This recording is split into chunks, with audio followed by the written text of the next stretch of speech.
ಕಾಂಗ್ರೆಸ್ ಪಕ್ಷ ತೊರೆದು ಜೆಡಿಎಸ್ ಪಕ್ಷಕ್ಕೆ ಸೇರ್ಪಡೆಯಾದ ಹಂದಿಜೋಗಿಗಡ್ಡ ಗ್ರಾಮದ ನಿವಾಸಿಗಳು. ಚಿಂತಾಮಣಿ ತಾಲ್ಲೂಕಿನ ಹಂದಿಜೋಗಿಗಡ್ಡ ಗ್ರಾಮದಲ್ಲಿ 8 ಕುಟುಂಬಗಳು ಕಾಂಗ್ರೆಸ್ ಪಕ್ಷ ತೊರೆದು ಜೆಡಿಎಸ್ ಪಕ್ಷಕ್ಕೆ ಸೇರ್ಪಡೆಯಾದರು. ಇನ್ನು ಈ ಸಂದರ್ಭದಲ್ಲಿ ಜೆಡಿಎಸ್ನ ಮುಖಂಡರು ಹಾಗೂ ಕಾರ್ಯಕರ್ತರು ಹಾಜರಿದ್ದರು.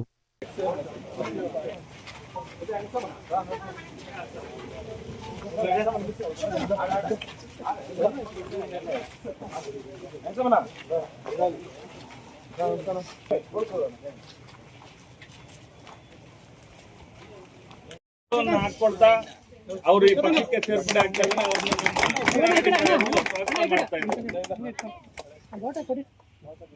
ಕೊಡುವ ಮುಖಾಂತರ ಅವರು ಸ್ವಾಗತವನ್ನ ಮಾಡ್ತಾ ಇದ್ದಾರೆ.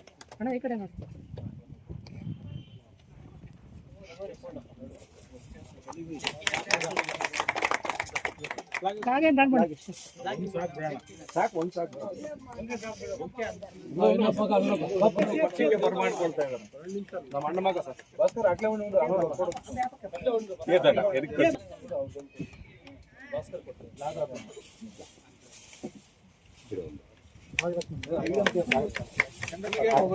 ಬರ್ಮನ್ನವರು ಈಗ ಪಕ್ಷಕ್ಕೆ ಸೇರ್ಪಡೆ ಆಗ್ತಾ ಇದ್ದಾರೆ.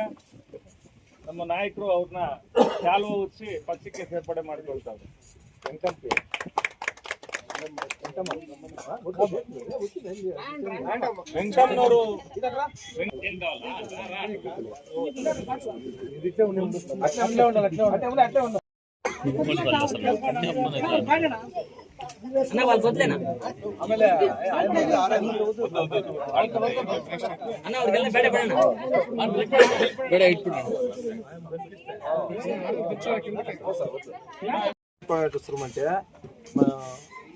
పొందిమట అనంగాళ్ళు చెప్తాను. పొందిమట అనంగాళ్ళు ఈ పొద్దుటికి మేము కాంగ్రెస్ తప్పితే వేరే ఓటు ఇప్పటికి వేయండి. ఇప్పటికి నాకు ఓటు వేసిన పుట్టిన కాలాన్ని కాంగ్రెస్ తప్పితే వేరే దానికి ఓటు వేయండి. 12 సేపించింది అంగాళ్ళ సుధాకర్ రెడ్డి, పుట్టించింది ఆయనే, చేసింది ఆయనే, పుట్టించింది ఆయనే. ఏమో మాకు ఇదప్ప కొడతామో లేదు, టైం తీసుకోపా 5 దినాలు లేదు, ఉదయం టైం తీసుకోపా, మటన్ అంగడిగా పెట్టుకోవడం ఒకటి చేసి పిల్ల దొప్పుతా అంటే మటన్ మన్ను కొడతా ఉంది. మాకు ఎంత కొడుకోవాలింది నాకు తెలుసును. నువ్వు వచ్చి టైం మా ఎప్పుడు సొమ్మేం కాదు, అది గవర్నమెంట్ సొమ్మే మాదేం కాదు. నువ్వు టైం తీసి మాకు కొట్టించుకుంటే అబ్బంతం ఉన్నా ఫోన్ వేసి ఎవరికి ఎమ్మెల్యే పిఏకి ఫోన్ రెస్పాన్స్ లేదు, యజమానికి చెప్ప మాట్లాడదామంటే రెస్పాన్స్ లేదు. అందువల్ల ఎవరు డిసిషన్ లేదు, మా ఓన్ డిసిషన్, మేము ఎవరు బలవంతములే. అందుకు మాకు బెజారీ కాబట్టి ಪಾರ್ಟಿ ಚೇಂಜ್ చేయడం ಅಂತೆ. పేరు ಬಾಲಪ್ಪ ಸರ್. 15 ವರ್ಷ 20 ವರ್ಷದಿಂದ ಅವ್ರನ್ನ ಅದೇ ಪರ್ಯಾಲಿದ್ವಿ, ಬೇರೆ ಪಾರ್ಟಿ ನೋಡಿಲ್ಲ ಇಷ್ಟೊತ್ತು ನಾವು. ಒಂದು 8 ಜನ: ಪದ್ಮ, ಭಾಸ್ಕರ್, ಶ್ರಾವಣಿ, ಆಂಜಪ್ಪ, ನಾಗರತ್ನ, ವೆಂಕಟಮ್ಮ, ಅನಂತಮ್ಮ, ಚಿನ್ನಕ್ಕ.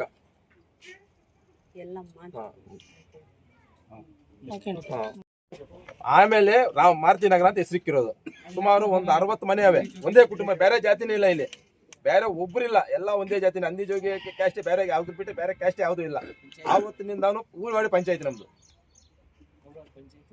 ಹಂದಿದುರ್ಗಡ್ಡೆ ಊರವಾಡಿ ಪಂಚಾಯತಿ ಹಂದಿದುರ್ಗಡ್ಡೆ. ಎಷ್ಟು ಕುಟುಂಬಗಳಿದೆ ಸರ್? 60-70 ಕುಟುಂಬ ಇದೆ ಸರ್ ಇಲ್ಲಿ ನಮ್ಮೂರಾಗ. ಬೇರೆ ಜಾತಿನೇ ಇಲ್ಲ ಇಷ್ಟೊತ್ತಿಗೂ, ಒಂದೇ ಜಾತಿ ಬಿಟ್ಟರೆ ಬೇರೆ ಜಾತಿನೇ ಇಲ್ಲ.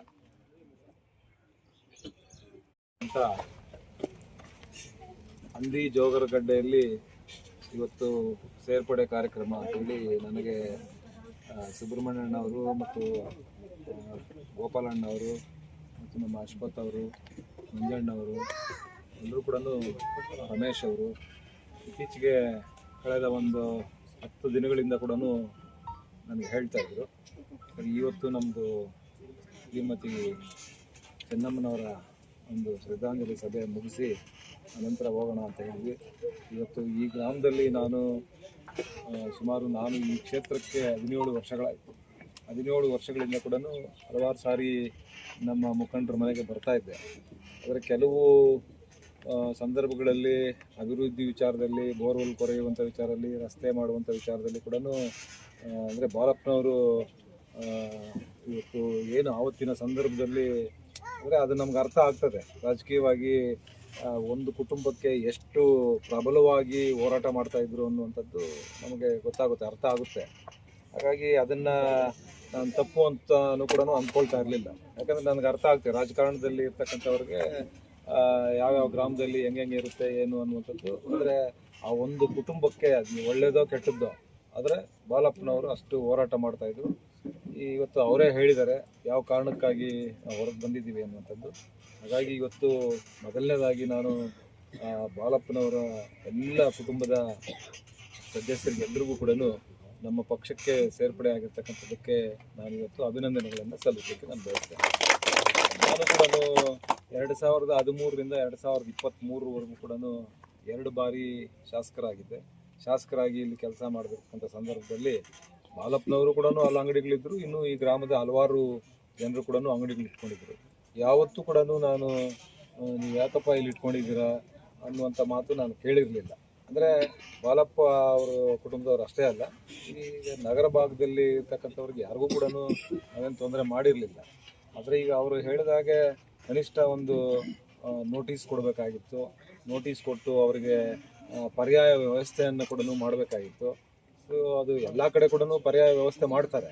ಆದರೆ ಇಲ್ಲಿ ನಾನು ಕೂಡ ಕಳೆದ 3 ವರ್ಷಗಳಿಂದ ಕೂಡ ನೋಡ್ತಾ ಇದ್ದೇನೆ ಇವರ ದೌರ್ಜನ್ಯ ಅಧಿಕಾರಿಗಳ ಮೂಲಕ ಯಾವ್ಯಾವ ರೀತಿ ಮಾಡ್ತಾ ಇದ್ದಾರೆ, ಏನು ಮಾಡ್ತಾ ಇದ್ದಾರೆ ಅನ್ನುವಂಥದ್ದು. ಹಾಗಾಗಿ ಇದು ಜಾಸ್ತಿ ದಿವಸ ಉಳಿಯೋದಿಲ್ಲ. ಇಂಥದ್ದೆಲ್ಲ ಆಗಬಾರ್ದು. ಸಮಾಜದಲ್ಲಿ ಎಲ್ಲ ಬಡಬಗ್ಗರು ಕೂಡ ಬದುಕಬೇಕು, ಬದುಕಿ ಬಾಳಬೇಕಾಗಿದೆ. ಹಾಗಾಗಿ ನೀವು ಅಭಿವೃದ್ಧಿ ಮಾಡೋದರಲ್ಲಿ ನಮ್ದು ಯಾರ್ದು ಕೂಡ ತಕರಾರಿಲ್ಲ. ಆದರೆ ನೀವು ಹಂತವಾಗಿ ಈಗ IDSMT ಮಳಿಗೆಗಳಲ್ಲಿ ಯಾರ್ಯಾರು ಬಾಕಿ ಇದ್ದರು ಹಣ ಕಟ್ಟುವಂಥದ್ದು. ಆದರೆ ನೀವು ಹಣ ಕಟ್ಬಿಡಿ, ಆಮೇಲೆ ನಿಮಗೆಲ್ಲ ಮೇಲೆ ಕಟ್ಕೊಡ್ತೀವಿ ಅಂತ ಹೇಳಿ ಹಣನೂ ಕಟ್ಸ್ಕೊಂಡು ಇವತ್ತು ಡೆಮಾಲೇಷನ್ ಮಾಡಿರ್ತಕ್ಕಂಥದ್ದು ಇದು ಖಂಡನೀಯವಾದಂಥದ್ದು. ನಾನು ಹಿಂದೆ ಕೂಡ ಹೇಳಿದ್ದೀನಿ, ಈಗ ಮಾಡಬಾರ್ದಾಗಿತ್ತು ಅಂತ.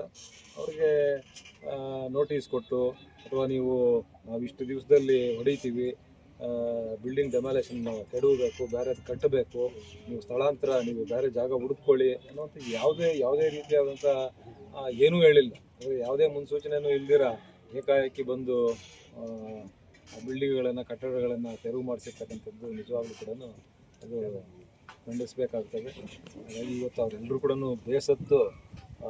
ಯಾಕಂದರೆ ಅವರು ಹಲವಾರು ವರ್ಷಗಳಿಂದ, ಬಹುಶಃ ನನಗೆ ಗೊತ್ತಿದ್ದಾಗೆ ಅವರ ಕುಟುಂಬದಲ್ಲಿ ರಾಜಕಾರಣ ಪ್ರಾರಂಭ ಆದಾಗಲಿಂದ ಕೂಡ ಈ ಗ್ರಾಮದಲ್ಲಿ ಇವರೆಲ್ಲರೂ ಕೂಡ ಬೆಂಬಲವನ್ನು ಸೂಚಿಸ್ಕೊಂಡು ಬರ್ತಾಯಿದ್ರು. ಅವ್ರು ಸೋಲ್ಲಿ ಗೆಲ್ಲಿ ಅವ್ರ ಜೊತೆಯಲ್ಲಿ ನಿಂತು ಹೋರಾಟ ಮಾಡಿರ್ತಕ್ಕಂಥವ್ರು. ಹಾಗಾಗಿ ಅವರು ಬೇಸತ್ತು. ಅಂದರೆ ಯಾರ್ದು ಇಲ್ಲಿ ಒತ್ತಡ ಇನ್ನೊಂದು ಇಲ್ಲ, ಅವ್ರಿಗೆ ಬೇಸತ್ತು. ಅವರು ಟೆಲಿಫೋನಲ್ಲಿ ಮಾತಾಡಬೇಕು ಅಂದರೂ ಕೂಡ ಮಾತಾಡಲಿಲ್ಲ ಅನ್ನುವಂಥದ್ದನ್ನು ಈಗ ಅವ್ರ ಬಾಯಿಂದನೇ ನಾನು ಕೇಳಿದೆ. ಹಾಗಾಗಿ ಇವತ್ತು ನಮ್ಮ ಪಕ್ಷಕ್ಕೆ ಸೇರ್ಪಡೆ ಆಗಿದ್ದಾರೆ. ಮತ್ತೊಮ್ಮೆ ಅವರಿಗೆ ನಾನು ವಿಶೇಷವಾಗಿ ಅಭಿನಂದನೆಗಳನ್ನು ಸಲ್ಲಿಸ್ತೇನೆ.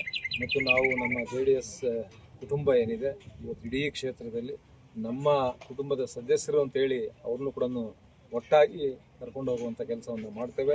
ಮುಂದಿನ ದಿನಗಳಲ್ಲಿ ಇವರಿಗೆಲ್ಲರಿಗೂ ಕೂಡ ಯಾರ್ಯಾರಿಗೆ ತೊಂದರೆಗಳಾಗಿದೆ ಇವರೆಲ್ಲರಿಗೂ ಕೂಡ ಅನುಕೂಲ ಮಾಡುವಂಥ ಕೆಲಸವನ್ನು ಕೂಡ ಮಾಡ್ತೇನೆ. ಖಂಡಿತ ಒಳ್ಳೆಯದಾಗುತ್ತೆ ಅನ್ನುವಂಥ ಭರವಸೆಯನ್ನು ಕೂಡ ನಾನು ಬಾಲಪ್ಪ ಕುಟುಂಬದವರಿಗೆ ಕೂಡ ತಿಳಿಸ್ತೇನೆ. ಆದರೆ ಈಗ ತಕ್ಷಣಕ್ಕೆ ಅವ್ರು ಏನು ಮಾಡ್ತಾಯಿದ್ರು ಮಾಡಲಿ, ಮುಂದಿನ ದಿನಗಳಲ್ಲಿ ಎಲ್ಲರಿಗೂ ಕೂಡ ಒಳ್ಳೆಯದಾಗೋ ರೀತಿಯಲ್ಲಿ ಮಾಡಿಕೊಡುವಂಥ ಕೆಲಸವನ್ನು ಮಾಡ್ತೇನೆ.